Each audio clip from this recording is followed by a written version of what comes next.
We're going to have an independent, united Canadians. We're going to form a strong lobby group. You can read it all. We need volunteers. They're wanted. Our silence created this nightmare. We need our voice. The victims of injustice can't evolve. That's us. The police, the lawyers, and the judges in Hope and in Chilliwack and Abbotsford, all of Vancouver, they're doing nightmare things to all our people. And we're making films of the people that get affected by this. Some of them are devastated what's going on, and I'm one of them. And these people, this is Ed and Gladys Sherby, and they've been through a nightmare. Their son was murdered in August of 2011. And since that time, they've gone through a living nightmare like many of us have with the investigation and what's going on. And I'd like Mrs. Sherbert to read the first part of one of her notes. Okay. Whenever there's a crime, there's evidence left behind. A girl's earring, jackets, missing knives, drinking glass, export A cigarette butts, and a box printing better be a funeral. Bloody fingerprints and barefoot bloody footprints. When one person or persons causes another person's death, it is a homicide. Here's a list of people that myself and my husband contacted with no results. This is in Corey Sherby's case. Serious Crime Unit, Sergeant Stevely and Sergeant Corp. They showed us the door.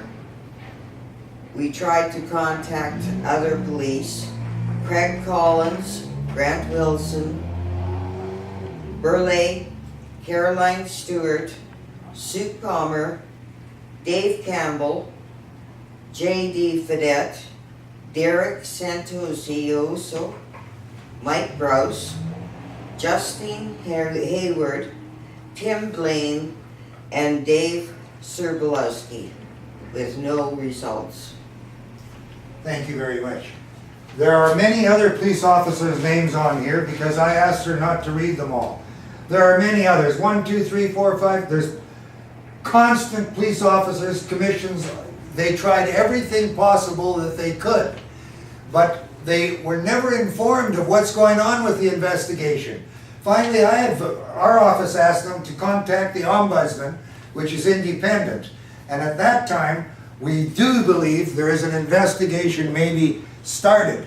But what I'd like to bring in here is these two people have suffered immensely over this, and they're not alone.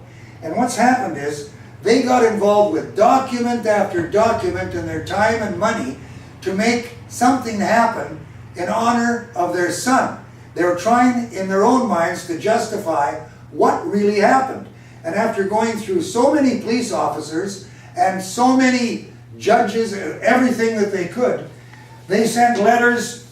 I've got lists of, here's a Sergeant Caroline Stewart, here's one of them, the Commissioner for Public Complaints against the RCMP. These are not just part of their files, it's just a little piece. They've been going through this for 6 years. But here's Douglas Christie, and this man was a good lawyer. He's passed away. And he helped them as much as he could. And he says that on the coroner's inquest into the death of Corey Sherby, Dr. John Budd is a very good witness, generally supporting the coroner as a coroner's witness. But a preferable alternative would be a forensic pathologist from outside the province. Or country. Now, is this what we have to do in British Columbia? Do we have to be worried about the coroner that's investigating our son's death? That's not right either. And it's open to all of us people. Justice is not just in limbo in British Columbia. Justice is near dead. Now, when they've gone through all this and all these files, and I didn't want to talk about all of them, but I'm going to just show how far they went with these files. This is since 2011. Now they've got the independent ombudsman reviewing it. They're going to the new police commissioner, Carr, which I hope will help. but they've filed all over the country. And I want to just read this part. This is March 15th, 2016 in British Columbia. And this is the commanding officer. It says, thank you for your February 20th, 2016 follow-up letter addressed to the Honorable Susan Anton. Yes, Susan, we're talking about you and your corrupt department again. Attorney General and Minister of Justice. Can you imagine? This is the Minister of Justice. Oregon's going to have a good time with her. Regarding your public complaint filed against the Chilliwack RCMP, it is being forwarded to the Policing and Security Branch of the Ministry of Public Safety and Solicitor General for a reply. We would again like to take this opportunity to offer you both our sincerest condolences on the loss of your son, Corey. As you may recall from our previous responses, the provincial government provides overall direction respecting police services in the province and ensures there are adequate and effective levels of policing.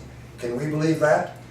Police agencies conduct individual investigation at arm's length from government, and we cannot interfere with or direct police in particular investigations, nor interfere in the police complaint process. In your letter, you expressed that none of your concerns were addressed by the Chilliwack RCMP. Should you wish to write further with your concerns, please address them to the commanding officer, Greg Callums of the RCMP, as follows. There's his address and everything in Surrey.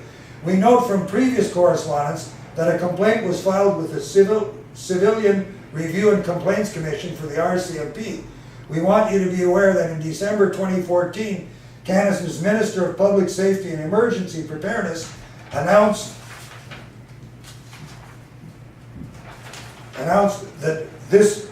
that the request for information from Corey and the Sherbys be sent in.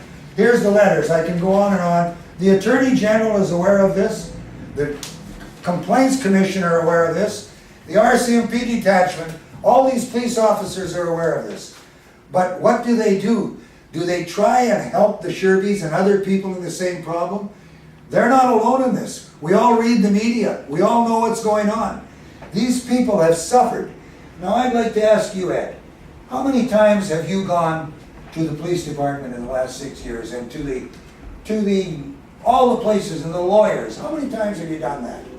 I got 21 binders of paperwork. I mean, I could just go on and on.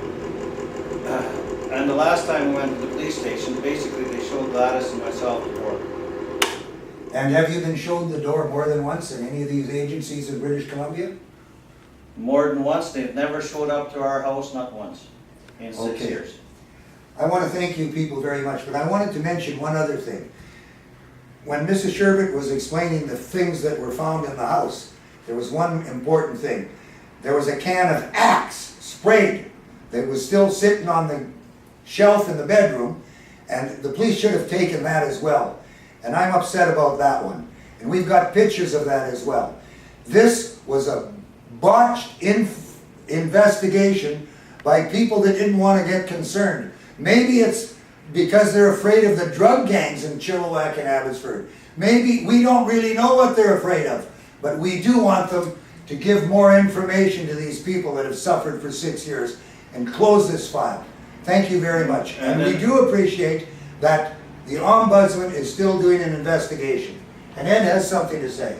And there was no samples taken of the blood on the floor, on the doors, on the 3 sets of bloody footprints out. There was no samples taken on of this blood inside the house. Right. Should I mention Dr. Green? Yes. And Dr. Green, who did a last report, said that definitely Corey was strangled, smothered, and suffocated. And this is why we will not give up.